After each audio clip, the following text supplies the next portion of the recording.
요한복음 2장 1절에서 4절을 보도록 하겠습니다. 가나의 혼인잔치 일부. 요한복음 1장은 우주 만물을 창조하시고 일곱째 날에 안식하신 천지 창조의 말씀 속에 감추어진 타락한 자신의 백성을 어떻게 재창조하여 구원하실 것인지를 말씀하고 있다고 말씀드렸습니다. 그래서 창세기 첫째 날에 빛이 있으라 하시니 빛이 있었다는 말씀은 예수님이 십자가에서 대속 제물이 되어 죽으시는 모습을 말하며, 창세기 둘째 날에 윗물과 아랫물을 나누는 것은 예수님이 십자가에서 죽으심으로 율법과 혼합되어 있던 복음을 밝히 드러내어 나누는 모습을 말하고, 창세기 셋째 날에 묻히 드러나는 모습은 죽으신 예수님이 부활하심으로 자신의 백성을 양육하실 땅을 마련하신다는 것입니다. 그리고 풀과 씨 맺는 채소와 씨 가진 열매 맺는 나무는 어린 아이들이 먹는 젖을 상징하는 율법과 장성한 자들이 먹는 복음을 상징하는 것으로 하나님 백성을 양육하는 데 필요한 생명의 양식을 셋째 날에 준비하신 것입니다. 이 말씀을 모형으로 홍해를 건너 광야에 들어간 이스라엘 백성들에게 생명의 양식으로 만나를 주신 것입니다. 이렇게 예수님이 죽으시고 부활하심으로 자신의 백성을 양육할 모든 준비를 마치고, 하나님은 복음의 잔치에 참여할 자신의 백성을 모으실 종들을 부르게 됩니다. 곧 열두 사도입니다. 종들을 부르시는 말씀을 통하여 하나님은 나다나엘에게 더 큰 일을 보리라 말씀하신 것은 굳게 닫혀있던 하늘 문을 여시고 자신의 백성을 열어놓으신 문을 통하여 하나님 나라로 인도하시는 더 큰 일을 보게 된다고 말씀하신 것입니다. 그리고 제자들을 통하여 자신의 백성을 불러 모으시고 복음의 잔치를 베풀게 됩니다. 본문 1절을 보면 사흘째 되던 날을 합니다. 요한복음 2장 1절, 가나의 혼례. 사흘째 되던 날 갈릴리 가나에 혼례가 있어 예수의 어머니도 거기 계시고. 사흘째 되던 날은 창세기 셋째 날을 말하는 것으로 예수님이 죽으시고 부활하여 자신의 백성을 양육할 모든 준비를 마치고 복음의 잔치가 시작되는 날을 말합니다. 마치 광야에 도착한 이스라엘 백성들에게 생명의 양식으로 만나를 주시는 모습을 말하고 있습니다. 그런데 가나에 혼례가 있다는 말씀은 예수님이 자신의 신부와 혼례를 치르는 모습을 모형하고 있는 말씀으로, 예수님이 자신의 신부를 복음의 잔치에 초대하시고 십자가에서 밝히 드러낸 생명의 양식인 포도주로 연회를 베풀어 신부로 삼아 주실 것을 말씀하고 있는 것입니다. 이 말씀을 창세기 21장 8절에서는 아브라함에게 약속하신 말씀대로 사라에게 이삭이 태어나고 이삭이 젖을 떼는 날 큰 잔치를 베풀었다고 말씀하고 있는 것입니다. 창세기 21장 8절, 하갈과 이스마엘을 내쫓다. 아이가 자라매 젖을 떼고 이삭이 젖을 떼는 날에 아브라함이 큰 잔치를 베풀었더라. 이삭이 자라서 젖을 떼시는 것은 예수님이 죽으시고 부활하셔서 복음을 밝히 드러내셨다는 의미이며, 아브라함이 큰 잔치를 베풀었다는 것은 십자가에서 밝히 드러낸 복음의 잔치를 베풀어 주셨다는 말씀으로 본문의 말씀을 모형하고 있는 말씀입니다. 그리고 예수님의 신부인 교회의 관점으로 보면 젖을 먹고 있던 아이가 자라서, 곧 율법을 먹고 있던 아이가 자라서 단단한 음식을 먹게 되었다는 뜻으로 복음으로 믿음의 백성이 되었다는 의미를 담고 있습니다. 이처럼 예수님이 죽으시고 부활하셔서 복음의 잔치를 베풀어 주실 것을 출애굽기 15장에서도 말씀하고 있는데, 마라의 쓴물을 통하여 말씀하고 있습니다.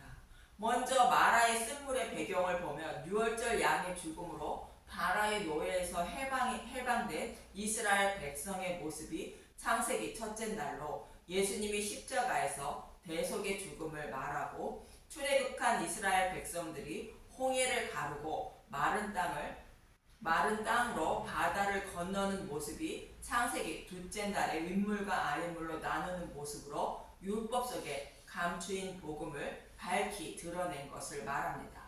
그리고 이어서 나오는 말씀이 마라의 쓴물을 단물로 바뀌는 말씀이 나오는데, 이 모습이 오늘 본문에서 떨어진 포도주를 대신하여 물로 포도주를 만들어 잔치를 이어가는 모습을 말하고 있습니다. 출애굽기 15장 24절에서 25절을 보겠습니다. 출애굽기 15장 24절. 백성이 모세에게 원망하여 이르되 우리가 무엇을 마실까 하매 모세가 여호와께 부르짖었더니 여호와께서 그에게 한 나무를 가리키니 그가 물에 던지니 물이 달게 되었더라. 거기서 여호와께서 그들을 위하여 법도와 율례를 정하시고 그들을 시험하실세. 쓴물 밖에 없어 마실 물이 없다는 것은 율법 속에 감추인 복음이 밝히 드러내지 않은 상태를 말하는 것으로, 생명을 살리는 물이 곧 복음의 말씀이 없다는 말씀입니다. 그래서 여호와 하나님은 예수님을 십자가에서 대속제물로 내어주는 모습으로 한 나무를 물에 던지니 물에 달게 되었다라고 말씀하시는 것입니다. 이렇게 예수님을 십자가에 대속제물로 내어주심으로 율법 속에 감추인 복음을 밝히 드러내는 모습으로 마시지 못하는 쓴물을 곧 율법을 백성을 살리는 단물로 곧 복음으로 바꾸어 주신다는 것입니다. 이렇게 여호와 하나님은 광야에 도착한 이스라엘 백성들에게 큰 잔치를 베풀어 주시기 위하여 쓴물을 단물로 바꾸어 주신 것입니다. 이처럼 마라의 쓴물은 예수님이 죽으시고 부활하여 복음을 밝히 드러내시고 자신에게 신부들을 혼례에 청하여 잔치를 베풀 것을 모형으로 말씀하고 있었는데, 그런 본문 2절을 보겠습니다. 요한복음 2장 2절. 예수와 그 제자들도 혼례의 청함을 받았더니, 예수님과 제자들도 혼례의 청함을 받았다는 것은 천국을 사모하는 모든 자들을 혼례에 청해 주셨다는 말씀입니다. 잠언서 9장을 보면 예수님이 잔치에 필요한 포도주로 상을 차리고 혼인잔치를 베풀어 주시기 위하여 자신의 신부를 청하는 말씀이 나옵니다. 잠언서 9장 1절에서 6절을 봅니다. 잠언서 9장 1절. 지혜와 어리석음. 지혜가 그의 집을 짓고 7 기둥을 다듬고. 지혜는 창세 전부터 계신 예수님을 말한다고 잠언서 8장에서 말씀하고 있는데, 12절과 30절에서 31절을 봅니다. 잠언서 8장 12절. 나 지혜는 명철로 주서를 삼으며 지식과 근신을 찾아 얻나니. 잠언 8장 30절. 내가 그 곁에 있어서 창조자가 되어 날마다 그의 기뻐하신 바가 되었으며 항상 그 앞에서 즐거워하였으며 사람이 거처할 땅에서 즐거워하며 인자들을 기뻐하였느니라. 하나님이 우주 만물을 창조할 때 지혜이신 예수님이 함께 계셨고 우주 만물을 창조하셨다는 것입니다. 그리고 인자들을 기뻐했다는 것은 하나님의 형상을 닮은 사람을 창조하시고 그들이 거처할 하나님 나라에서 기뻐하셨다는 것으로 창세기 6째 날과 7째 날을 말씀하고 있는 것입니다. 이처럼 지혜는 예수님을 말하는데 예수님은 집을 짓는다는 것으로 복음으로 교회를 세우신다는 말씀입니다. 그럼 어떻게 교회를 세우는지 이어지는 2절을 봅니다.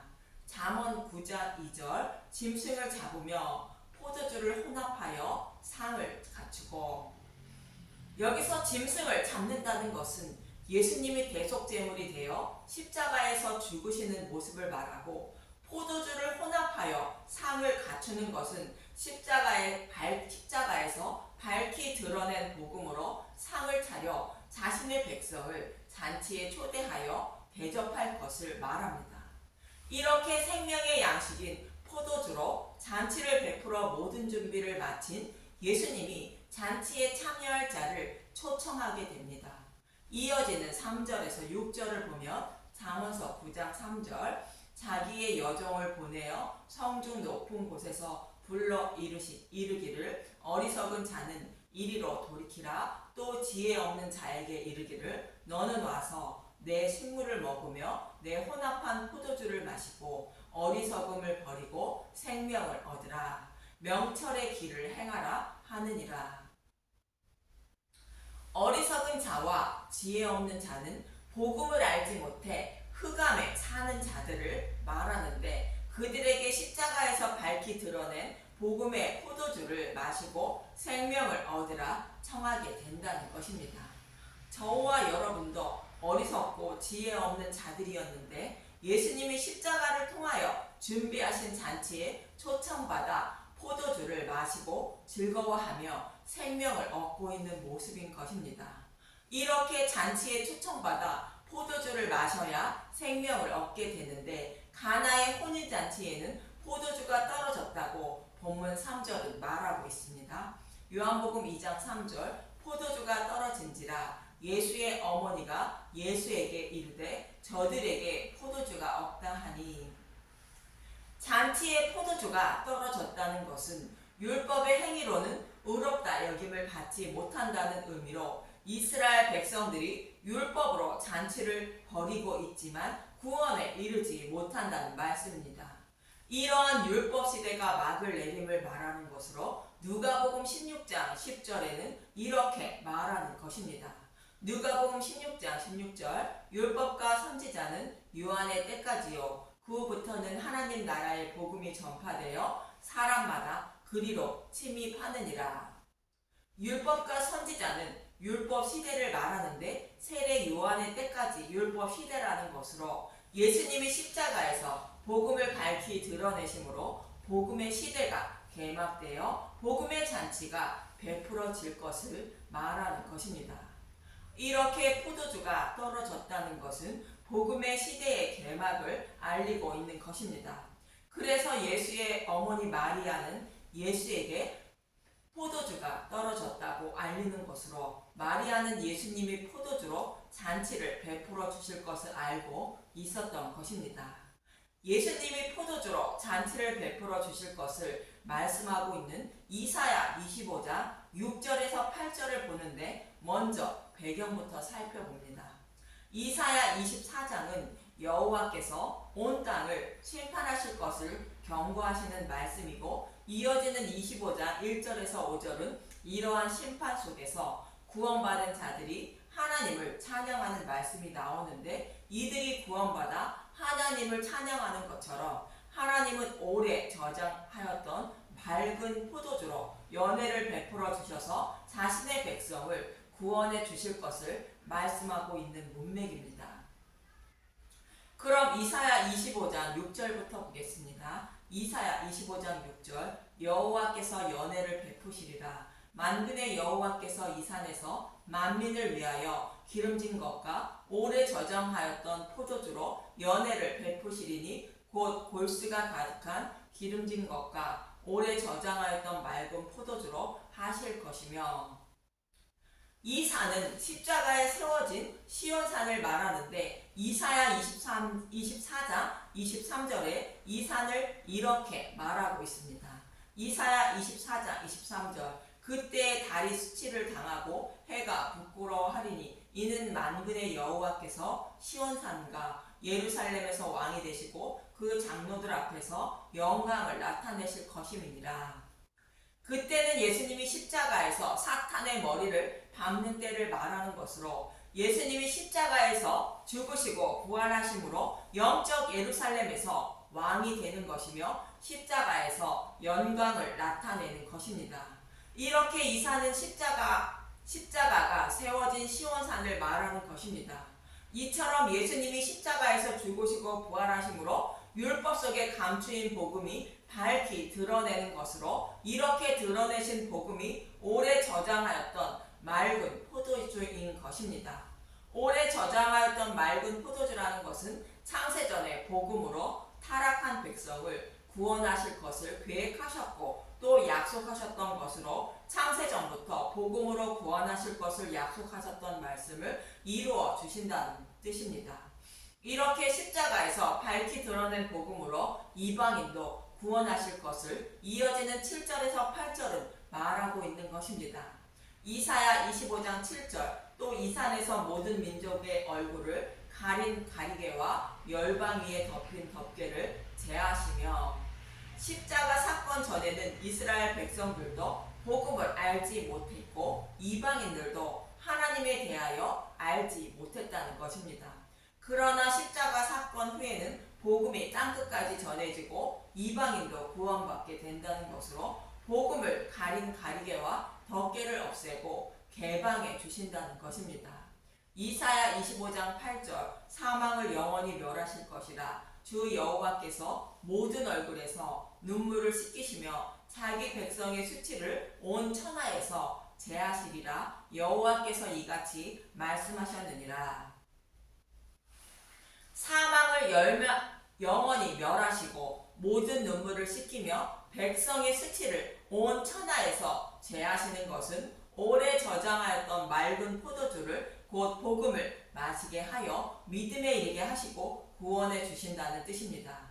이 말씀이 어떤 의미인지 요단을 건넌 이스라엘 백성을 통하여 잘 말씀하고 있는데 여호수아 5장 5절에서 9절을 봅니다. 여호수아 5장 5절 그 나온 백성은 다 할례를 받았으나 다만 애굽에서 나온 후 광야길에서 난 자는 할례를 받지 못하였습니다. 이스라엘 자손들이 여호와의 음성을 청종하지 아니하므로 여호와께서 그들에게 대하여 맹세하사 그들의 조상에게 맹세하여 우리에게 주리라고 하신 땅 곧 젖과 꿀이 흐르는 땅을 그들이 보지 못하게 하리라 하심에 애굽에서 나온 족속 곧 군사들이 다 멸절하기까지 40년 동안을 광야에서 헤매었더니 그들의 대를 잇게 하신 이 자손에게 여호수아가 할례를 행하였으니 길에서는 그들에게 할례를 행하지 못하였으므로 할례 없는 자가 되었음이었더라. 이스라엘 백성들이 광야에서 할례를 받지 못했다는 것은 광야에 있던 이스라엘 백성들은 모세에 속하여 있었습니다. 모세는 율법을 상징하는 인물로 죄인임을 깨닫게 하여 그리스도께 인도하는 역할만 하는 자로 복음을 전하지 못하여 복음을 깨닫게 하는 할례를 행하지 못했다는 뜻입니다. 그래서 모세는 예수님을 상징하는 여호수아에게 백성들을 인도한 것이며 복음을 상징하는 여호수아는 백성들에게 복음을 전하여 깨달아 믿음의 군사로 만들었다는 의미로 여호수아가 할례를 행하였다고 말하는 것입니다. 이렇게 여호수아가 복음으로 마음의 할례를 베풀어 주므로 어떻게 되는지 이어지는 8절에서 9절을 보겠습니다. 여호수아 5장 8절 또 그 모든 백성에게 할례 행하기를 마침에 백성이 진중 각 처소에 머물며 낫기를 기다릴 때에 여호와께서 여호수아에게 이르시되 내가 오늘 애굽의 수치를 너희에게서 떠나가게 하였다 하셨으므로 그것 이름을 오늘까지 길갈이라 하느니라. 이스라엘 백성들이 복음을 깨닫는 할례를 곧 마음의 할례를 받음으로 비로소 애굽의 수치가 떠나갔다는 것으로 하나님 백성이 믿음의 백성이 되었다는 뜻입니다. 이처럼 예수님이 오셔서 사망을 영원히 멸하고 모든 눈물을 닦아주시며 백성의 수치를 온 천하에서 제하시는 것은 십자가에서 밝히 드러내신 복음을 백성들에게 전하여 먹고 깨닫게 하는 마음의 할례를 베풀어 주셔서 믿음의 군사로 만들어 주신다는 뜻입니다. 이렇게 예수님의 어머니 마리아는 메시아인 예수님께 성경에서 약속하신 말씀대로 이루어 달라고 청하는 것으로 약속하신 포도주를 달라 청하고 있는 것입니다. 예수님의 어머니 마리아는 약속의 말씀을 믿고 천국을 소망하는 교회의 신분으로 예수님께 약속의 말씀을 이루어 달라고 청하고 있는 것입니다. 그러자 본문 4절에 예수님은 이렇게 말씀하십니다.